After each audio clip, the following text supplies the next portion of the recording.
Listen, I don't know about y'all, but ever since I deemed that cereal isn't good for me, I've been wanting cereal. Like, does that happen to anybody else when you tell yourself, no, you can't have it, or you deem it not good for you, your body wants it even more? Like, bro, I'm struggling with cereal right now. I had to tell somebody. I'm sorry.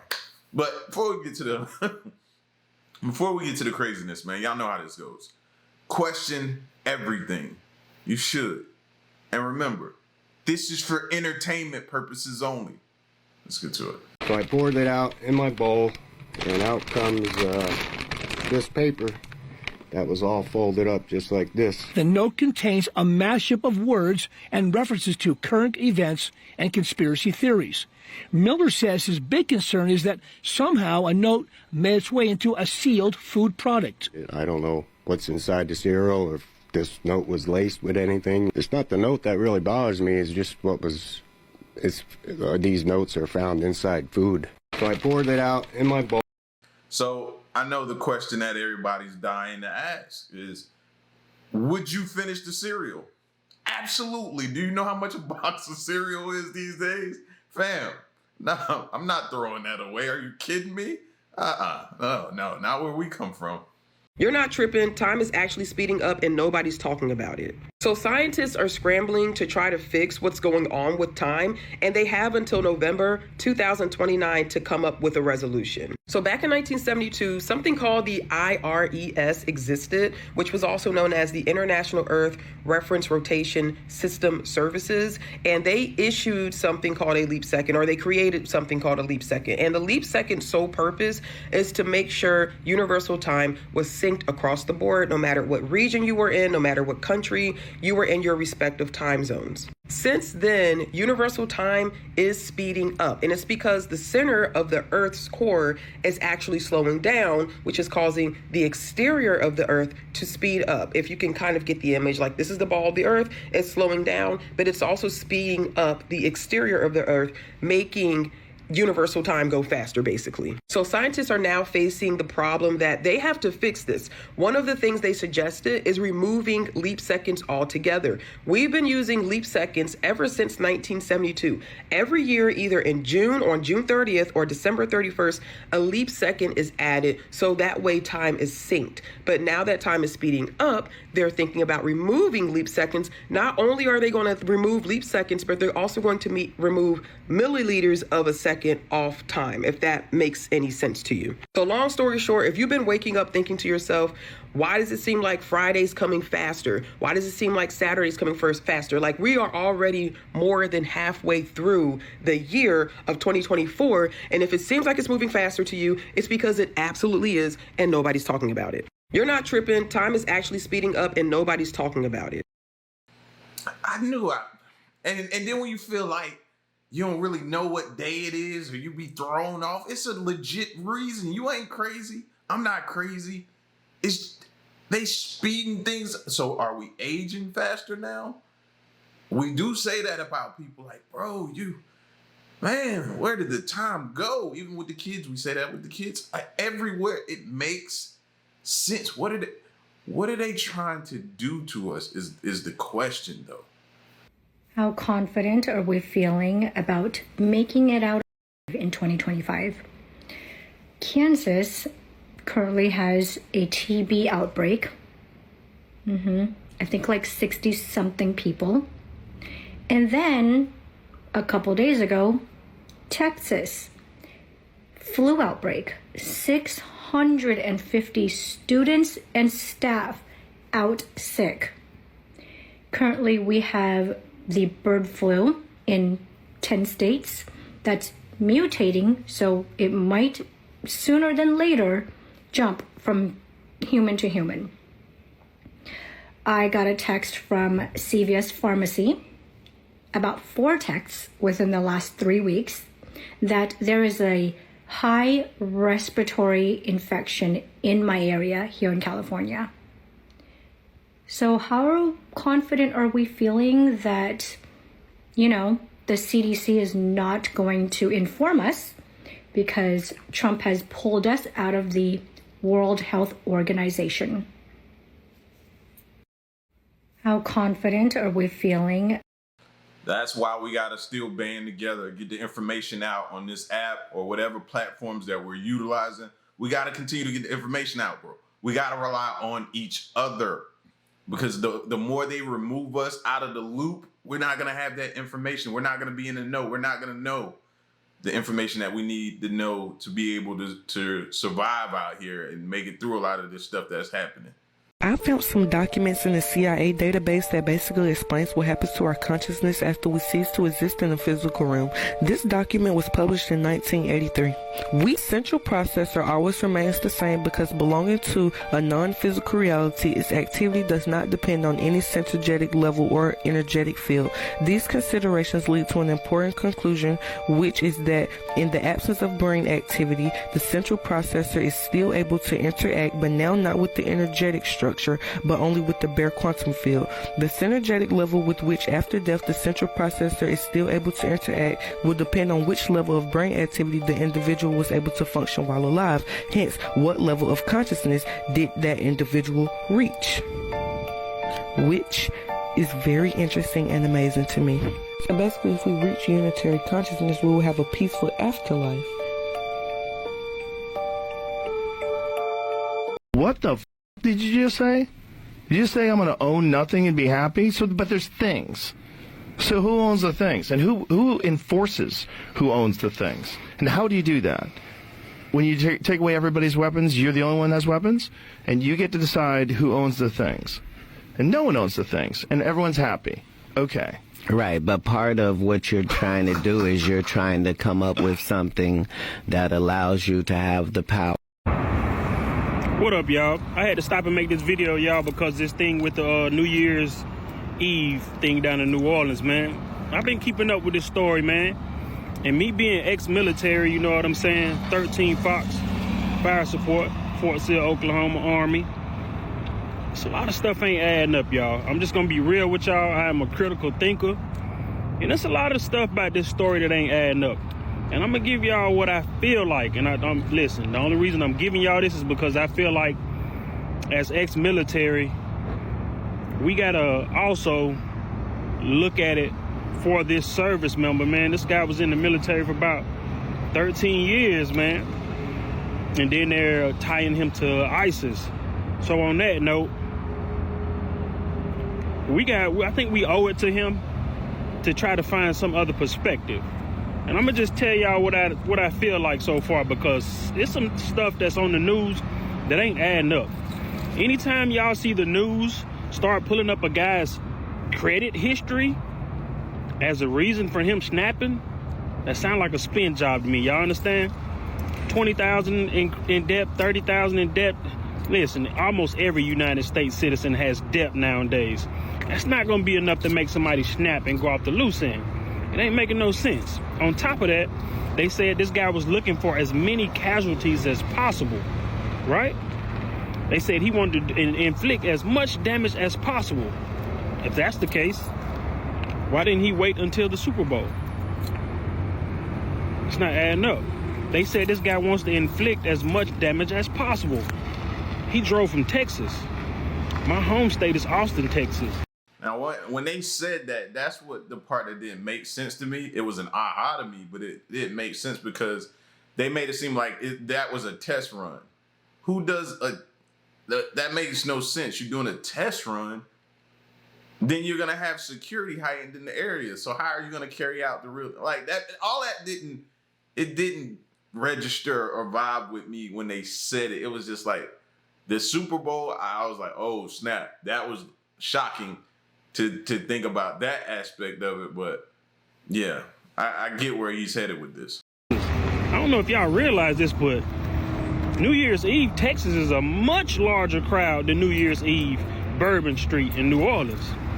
Do y'all understand what I'm telling y'all? So if they're saying he's looking for mass casualties, in a situation where he's looking for mass casualties, why would you go drive all the way from Texas to New Orleans when you were in Texas, which has a much larger crowd? And then I look at this thing where the blocks weren't finished getting installed, two specifically. How would he know that? So I get to digging around and I'm thinking, man, y'all, excuse me because I'm a critical thinker. And when I hear something off, it's off. You know what I'm saying? And when I looked at the news report, I seen this AI generated photo. It's a guy with no arrest history or anything like that, but he got an AI generated mugshot now circulating on the news. So that brings me to the question. Remember, this guy was intel, right? You understand? He worked at IT, HR, etc. He was pretty good at intel. That was his job. Me, I'm 13 Fox Forward observers. You understand? Snipers, whatever y'all want to call it. Listen. Check this out, y'all. The stuff. And then they say he was his first marriage. That's what they keep saying. He was first married and he got divorced. So if they're saying his first marriage, you know what that tells me? That means he got remarried. Why would you be saying first marriage if there isn't a second marriage? You understand? So if this man was remarried, then why would he be snapping years later about his first marriage? That ain't enough to make up for what they saying. Jump out, mass casualty situation, trying to wipe out everybody. I'm gonna give y'all, listen, this is hypothetical. And I'm just doing this because the guy's military, ex-military. I think we owe it to him to at least throw some stuff out there. You understand? Listen. But what about the video, though? The video of him leaving the place, headed to where he was going. The video of him putting the cooler out with the stuff in it. The Airbnb he stayed in with all the evidence in it and everything like that. What about that stuff, though? That's the stuff to me that made me go, okay, well, that's a lot of evidence on him. What if this so-called terrorist guy here, right? What if he came across a false flag operation, right? What if he came across a false flag operation that our government was getting ready to do? You understand? What if he came across this? What if he made his superiors aware of this false flag attack, right? Remember, this is a patriot. What would a normal patriot do if you became aware of a false flag attack and you realize the ones above you were not going to do anything? You go try to stop it yourself, right? Wouldn't you? If you are a patriot, not normal people. If you are a patriot and you are aware that a bunch of American citizens were about to be taken away to some type of attack and the ones above you weren't doing anything, right? So is he saying you sacrifice few for many? Is that what he's saying? That's what I think he's getting at by saying what he's saying, but I'm not sure if that's what he's getting. I think that's what he's getting at. That would explain why you drove from Texas all the way to New Orleans. See what I'm saying? From Texas all the way to New Orleans. Now, they found explosive devices that were planted, and they say multiple people were planting the devices. So that makes me wonder, okay, if he drove from Texas to New Orleans, remember, this is military personnel. You mean to tell me with all this expertise and all this planning, the biggest plan he could come up with for a massacre was to plow a car into a crowded group of New Year's Eve people? Are y'all telling me that's the best he could have came up with? It's not adding up, because that sounds like the plan of somebody who's like an amateur. You see what I'm saying? In military terms, if y'all get where I'm going. But it's not adding up. Me personally, I believe this guy might have came across a false flag attack. He saw nothing was getting done, and he decided to go on his own and stop said false flag attack. Because remember, if there are explosive devices, why didn't they go off? They can give all the spins they want, but it don't sound right. They think the American people just buy whatever story they put on the news. If the explosives didn't go off, so that makes me wonder, wait, maybe his goal in the first place was to stop the explosives from going off, was to stop the terror false flag attack.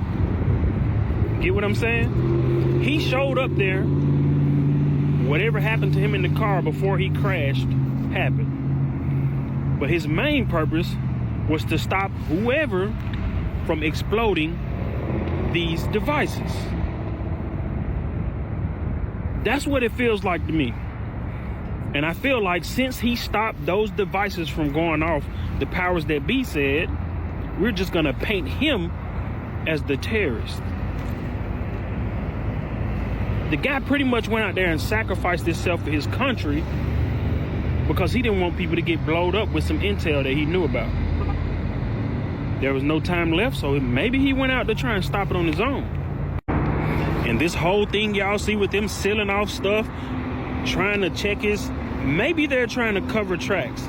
Maybe they're trying to get rid of whatever he found.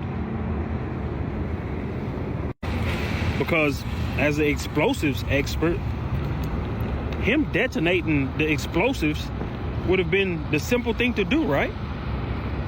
If he showed up, crashed out, then pulled out a weapon, opened fire, he knew before that moment, at some point, that his end was near. Why wouldn't he set off the explosives? So, was he actually the one who was trying to carry out the plot? Or was he the one that actually stopped it from happening? So to save face, they're gonna just pin it all on him. I just saw a video where the police officers in that area are going through checking the trash cans for explosive devices with flashlights. They're checking the trash bins with flashlights for explosive devices in some areas. Once again, y'all, if he was a mass terrorist, right, why wouldn't he wait till the Super Bowl?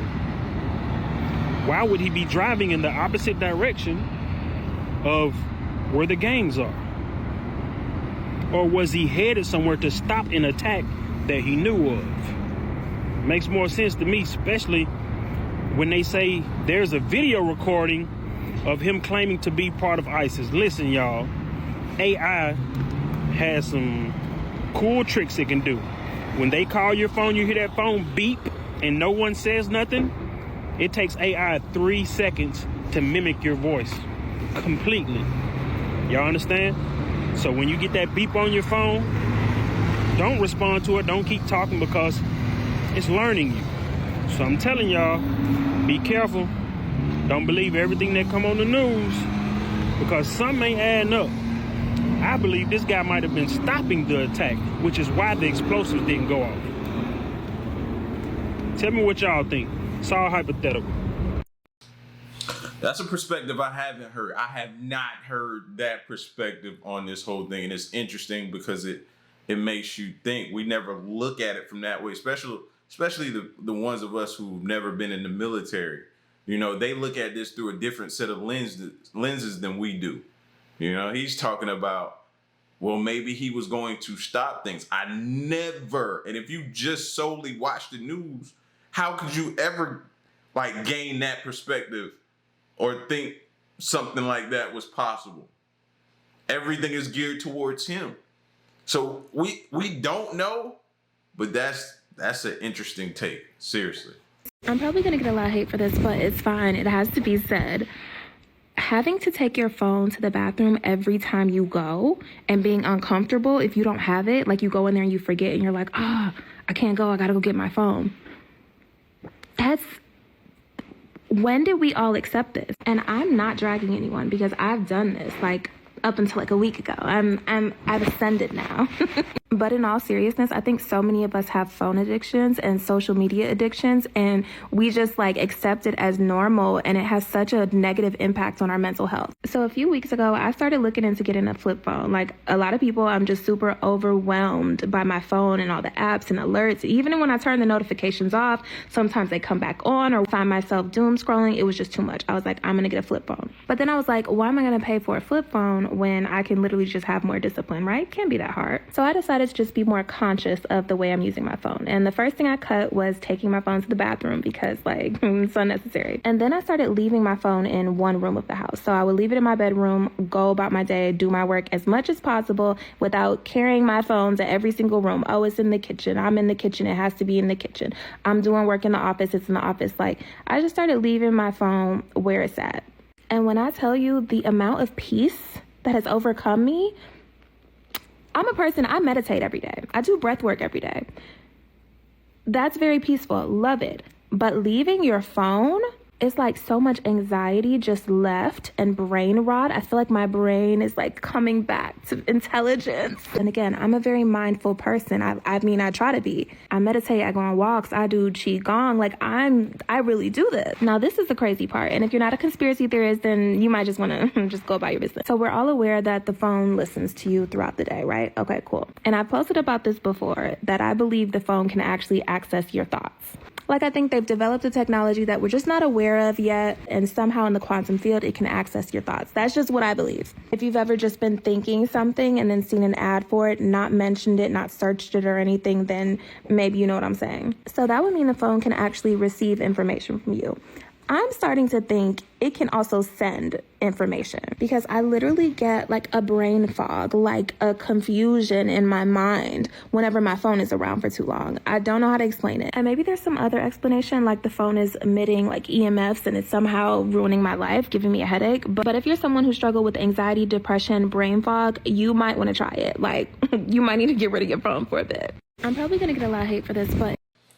How many of y'all are watching this video from the bathroom? Just trying to do a quick little survey. That's all. Because I just did it a little while ago. I went to the bathroom. I know that's probably TMI for some people, but it is what it is. We family. And I didn't have my phone, and that was uncomfortable. I'm not ashamed to say it. It was uncomfortable. And to take it a step further, if ain't nobody in the house, I'm going to get my phone. Doing the waddle all the way in the room to get the phone and waddle all the way back, pants around ankle. Yep, I'm going to get it. I'm going to get it. So, yeah, maybe I do have a problem and I need to work on that. I will. I got to be better. But she said all of that, and then she posted on this app. So apparently she had her phone with her when she was recording this. So everybody ain't perfect. Leave me alone. Hi, I am not a conspiracy theory person, but I have a conspiracy theory. That is that when I put shuffle on my Spotify, it doesn't actually shuffle anything. It just shuffles a handful of very marketable pop culture artists. I love listening and finding unknown artists and new music all the time. And tell me why Rihanna is constantly getting played like Desperado album like over and over, and I skip it every single time. Her team are paying Spotify lots of money. So I guess my theory is that Spotify is getting rich off of execs paying Spotify to play their music. Foods in the US that we eat every day, but they're banned in other countries. Let's go. Number 1, Twinkies, hydrogenated oils, and high fructose corn syrup. Not a good match. Stovetop stuffing. So a lot of people who cook their Thanksgiving dinner out of the box, you might want to reconsider. I mean, BHT, BHA, banned in the UK and other European countries. They say it's just so terrible for you, but why would you ever put that in your body? Number 3, Coffee Mate coffee creamer, hydrogenated soybean and cottonseed oils. Yep, Austria, Hungary, countries like that, they say, more hydrogenated cottonseed oils. Australia, Hungary. Now, this is the first one on the list where they got me. I was good up until then. I mean, Queen uses the coffee creamer, so I got to tell her to do better about that. She probably going to look at me like I'm crazy and ignore me, but at least I said it. But the Ritz crackers, man, what's good than throwing on like a piece of cheese and some pepperoni on that, man? Oh, stop playing with me, bro. There's a lot of people that have been peeped, but they're like, why would we ever have our residents consume this so they wouldn't live as long? Skittles, yellow 5, yellow 6. I mean, at the end of the day, why would I want to have all this food dye when I'm just trying to have a pack of Skittles? U.S. pork has something called ractopamine. U.S. pork has ractopamine. I'm sorry, but I just can't do it. Plus, when you cut a pig open, it's a lot of pus. The pink slime that you see in the prepackaged ground beef is actually derived from ammonia gas. That's right. Look it up, or should you look it up? Swiss rolls contain red 40 and yellow 5. Why do they have these food dyes in Swiss rolls? Swiss rolls not even red and they're not even yellow. So what's the point of adding them into our food? And why did Norway and Austria say this is a detriment? So wait, back up. The ground beef then. So what are we supposed to, what type of ground beef do we find? Or is there any that we can eat? Like, y'all taking us down to nothing. Nothing. More red 40. You want to give your kids migraines, you know? You want to give your kids, you know, the risk of health issues in the mental space. Mental health issues are linked to red 40. Why red 40 on my cherries? I'm going to be honest with you. All these products contain red 40. What is the deal with all this red 40? Farm salmon. Listen, methyl mercury, dioxins. At the end of the day, be careful with the amount that you consume because mercury is at an all-time high and it can lead to a lot of deficiencies. Japan, Canada, Australia, Norway, the EU, they all said no. I mean, at the end of the day, why would we want to give dairy milk out to our residents when we know that all this growth hormone has been added during the process of producing the milk? At the end of the day, 70% of U.S. citizens are lactose intolerant for a reason. Why is there brominated vegetable oil in my Mountain Dew? Why is there so much food coloring and dye in my Mountain Dew? Why am I drinking Mountain Dew? Lots of growth hormone. You know, at the end of the day, the EU was like, I'm sorry, but we just can't do it. Plus, they washed the U.S. chicken with chlorine. At the end of the day, look at the effects of that. Fruit Loops, aka more food dye. Atrazine is definitely linked to a lot of birth defects and is banned in over 44 countries. That's also one of the key ingredients in the conventional corn that we see, either free or on the cob. I don't want atrazine in my system. Foods in the U.S. that we eat. So what do we eat, y'all? What am I supposed to eat? Salad all day, and I'm pretty sure you could tell me something wrong with salad. Like, and what can we have? And I'm not gonna lie. I've been tasting some things that I normally ate, and it don't taste right. You feel bad after eating it. It's like you feel horrible after eating some of these things. Now more than ever. Seriously, I said that the other day. I had 2 Italian sausages. And right after eating them, bro, I was miserable. Miserable. I'm like, all right, I don't need to do that again.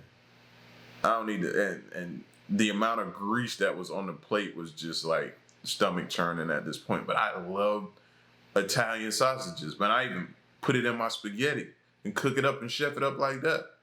So, but at this point, what am I supposed to do? Drink a smoothie all day? Breaking tonight, we're getting some word out of northeast Philadelphia of what's believed to be a small plane crashing into a number of houses there. Waiting for some pictures there. I think we have them coming to us from Fox 29 in Philadelphia. Fires burning in multiple spots. If you know that area, northeast Philadelphia, Cotman Avenue and Roosevelt Boulevard.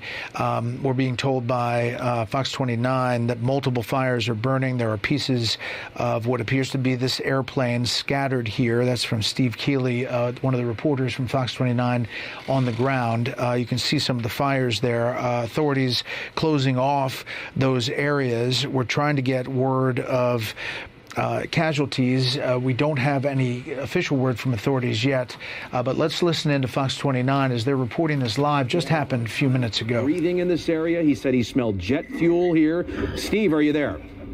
I'm in the middle of the smoke now, Jason. I was trying to go back to get a closer look at the car parts. and the smoke is blowing along the ground. And I see a Philadelphia Gas Works truck just showed up because I'm told that a gas line is in danger. Sometimes meters that are on a house are connected to gas lines, and something might have hit that. But I'm walking through the Roosevelt Mall parking lot right now, and I'm going to walk over. And now, as I realize my previous path, the parts I saw scattered in the parking lot are very, very far from where I videotaped a bunch of fires. And so Roosevelt Mall is pretty big, an outdoor strip mall, for those of you who don't know. It goes from Roosevelt Boulevard all the way down Cotman Avenue. And it was packed. And now I'm hearing saws, like Jaws and Blythe type saws right now, in front of the Dunkin' Donuts, which tells you rescues are going on. And that's fire department activity trying to cut through something on Cotman Avenue. Now, Jason, now the flames are on a house. That's what they're doing. A house is on fire. The corner house. I don't know what side street it is. It's right. Bro, what is going on? What is going on? Like, I don't think I've heard of this many reported plane crashes ever. I don't know what is going on right now, man. Like, we cannot catch a break. Right out the drive mall, there is flames shooting out the roof of a house. That was the side street. The corner house at Cotman on the side street right in front of the Roosevelt Mall is on fire now. And I'm looking at flames 10 feet high out of the roof. And now I see firefighter ladders, firefighters. That was what I was hearing because the smoke shifted, and now I can see. And so that's where more smoke's coming from. This was right where there was a bunch of cars on fire along Cotman. So a house is now on fire, and it's the top of the house. So if the flames started on the first floor from this plane crash, the flames have now gone up to at least 2 floors. I can't tell if that's a 2 or 3 floor house. But that is now the latest. And these flames are getting worse coming out of this house now, Jason. But the fire department is right on the scene. They were right there, and I did not see a house on fire initially. So there we go. It looks like the flames are down, or at least they're being blocked by smoke right now. But Steve, we're watching. Let's look at some of your video that you took earlier. I'm having a hard time understanding what in the world happened because you're describing a house on fire. I see a Dunkin' Donuts. I see cars on fire, a debris field that may be stretched several city blocks. And I'm trying to really understand what has happened here in Northeast Philadelphia with just chaos happening in this parking lot. You've got the mall there, several fast food restaurants, a T-Mobile store, and a home. All right. How many fires are we talking about here? So, Jason, now I'm looking directly across. There is a fire on Cotman Avenue on my side, which looks like an SUV or a truck, and it's all gone, but it's still on fire. So I don't know if that's fuel or whatever's burning. And then across Cotman Avenue, directly from where that vehicle is on fire, is where the house is on fire. And those flames are shooting out of a second or third story roof right now. So that's what's going on right there. And this is probably 4 blocks off of Cotman Avenue across the street. I'm looking at firefighters putting spotlights up there. The flames on the street level where that SUV or truck is on fire are a good 10 feet into the air as well. And the flames on the roof are a good 10 feet. And there's very thick smoke. The only positive news is that white smoke now, no longer black smoke. And that smoke's now coming directly at me. There is a light rain blowing here, too, as well. So rain's falling, there's the wind, and chaos, as you can put it, that's a perfect word for what's going on. Now it looks like firefighters are trying to douse that vehicle fire across the street as well. So, and these streets were blocked. When I was coming here, the police were trying to clear Roosevelt Boulevard. The fire vehicles were having trouble cutting through the rush hour traffic on the boulevard and getting to the scene. And so they kept the boulevard open as they were trying to clear all the traffic off of it. Here comes some more thick smoke. 1 year. I'm sorry. That's right. So what you're hearing is everybody just trying to look out for my own good, clear out. All right, so Jason, now it's complete. I can't even see right now. It's complete black. All I see is a flickering red light or so. And now I can see some more flames on the street, but this is still not under control by any stretch. And like I said, multiple fires. And then it wasn't just vehicles. There's at least one house on fire as well. I'm moving just to get out of this smoke, number one, which will also help me breathe and see a little more. So. And Steve, you mentioned when you first got there, you said you saw plane parts. Yeah. Did it? Can you tell what size plane by the parts you saw? And these parts were not big. And like I said, I didn't know what they were. And I was tripping over things. It's in a parking lot. And then the officer said, "Hey, these are parts of the airplane. They began taping it off. And you'll see some of that in my video as I'm walking through it. And you don't ever want to walk into evidence scenes and debris scenes. Right. And so I got out of there, but.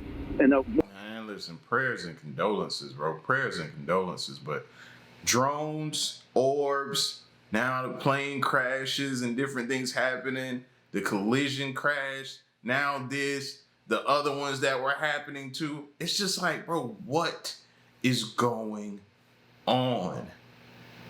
It is non-stop. One video I sent back, you'll see that. And I had no idea what it was. It just, because it wasn't anything that you could identify. Let me put it that way. It didn't look like airplane parts. And the biggest part I saw was like 2 feet by 2 feet. So it looked like insulation. It looked like something from a house. Well, it very may well have been. Looks like, as you mentioned, a house was on fire. Every firefighter in the area, I've got to imagine, is there, along with a cop. And, we have no word on any injuries or fatalities. We have no word on what kind of plane this was. And we showed a doorbell video, if you're just joining us, a doorbell video from about a half a mile away, I'm assuming. All right, Jason. Yes, Jason, go ahead. So to give you an idea, you're with Wendy's, is this? Which store is this? This is what? The cafe right here. All right. So I'm with a worker right across from where the house is on fire. What did you see in here while you were working? Man, I was just working. I was making a drink, and then I just see a big old explosion of light just out of nowhere. I felt the vibration. It was crazy, man. And did you have any idea what it was? Man, I don't know. At first, I thought it was like a gas leak or a gas truck, you know what I'm saying, collided with a car. But then I hear it's a plane, and I'm like, what? What do you mean a plane? And then you looked out the back door here. You're fairly close. You see a house on fire here. Do you know what street that is right there? But the side street. Oh, the side? I'm not really. Yeah, but side street. But you saw all the fires here. I saw all the fires. Yeah, it was crazy, man. And what was the reaction of everybody in the cafe and all around here? Oh man, everybody ran, bro. Everybody ran. They left. And you wouldn't leave. How did you finally hear about it being an airplane? Oh, it was crazy, man. Did you see all the parts in the parking lot next to the cafe here? Not the parts per se, but I just see fire, man. Yeah. Smoke, everything. All right, sir. Thank you very much. Glad you're safe. So there you go, Jason. This worker is about a football field's length from where the house is on fire. So we're behind, and if you're pulling up a map and you're wondering where I'm talking to you from, I'm right behind the Cane's Chicken Store, which is fronts right on Cotman, in the front of the Roosevelt Mall, which is diagonal right across from this house on fire. So it looks, I don't see any more flames on the house, but I see flames initially on the street that have been right in the driveway of the Roosevelt Mall, right next to the store that lists the sign that lists all the stores here. Those flames are now kicking up, and I have no idea what's burning. It must be some kind of fuel, and I don't know if that's the gas line, because now I see a team of Philadelphia Gas Works workers, and they look like they're getting... Okay, this is live in Philadelphia. This is our Fox affiliate, Fox 29. It appears it is a plane crash, but we haven't confirmed that yet. You're hearing the reporter Steve Keeley on the ground with Fox 29. We're going to stay with these pictures and this breaking news out of Northeast Philadelphia, very close to the Northeast Philadelphia airport. You can see all of the fire trucks and the authorities on the ground. We're going to stay with this.